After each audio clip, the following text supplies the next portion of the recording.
My channel. और आज हम कोड ऑफ क्रिमिनल प्रोसीजर 1973 के कुछ सेक्शंस करेंगे।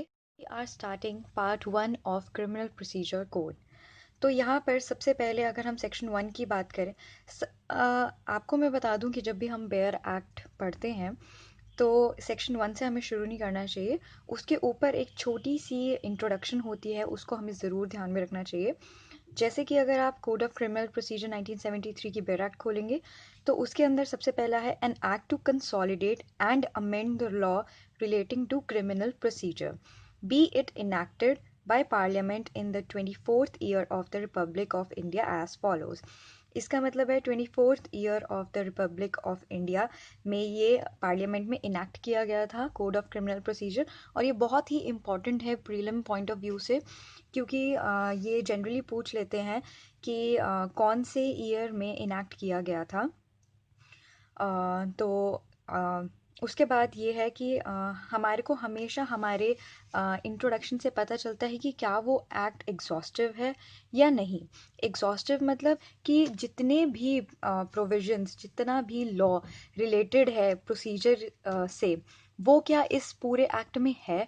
तो ये हमारे को बताता है कि ये हमारे को इंट्रोडक्शन बताता है बेयर एक्ट का।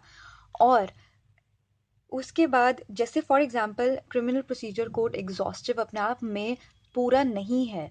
बहुत सारे प्रोसीजर ऐसे हैं जो कि अलग अलग एक्ट्स के अकॉर्डिंग चलते हैं। फॉर एग्जांपल टाडा एक्ट, अगर हम टाडा का कोई केस है तो उसका जो प्रोसीजर चलाया जाएगा वो अलग तरीके का प्रोसीजर होगा जो कि टाडा एक्ट में ही मेंशन्ड है।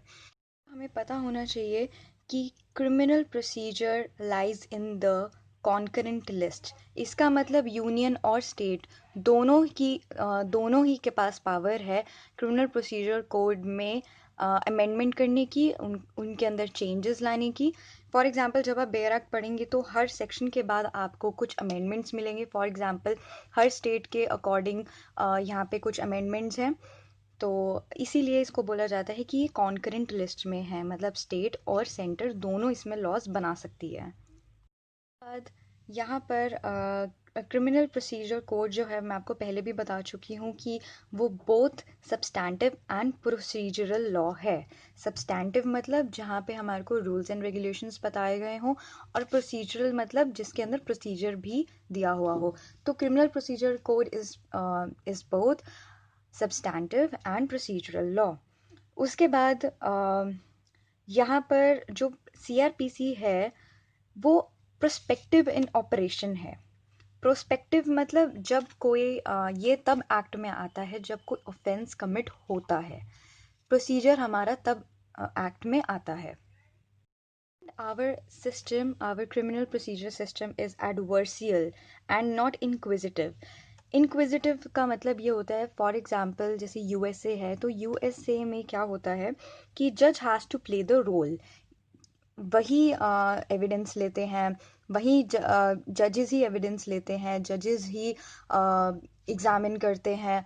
उसके बाद मतलब जो सारा रोल है प्रोसीजर का वो पूरा की पूरा जज के ऊपर है। इन्वेस्टिगेशन नहीं, but the part of inquiry and trial is all on the जजेस।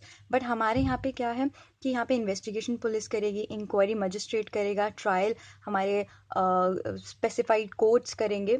तो इसीलिए हमारा सिस्टम जो है वो एडवर्सियल है। तो अब हम चलते हैं सेक्शन 1 की तरफ। It extends to whole of India except the state of Jammu and Kashmir and some state of Nagaland and some of the tribal areas।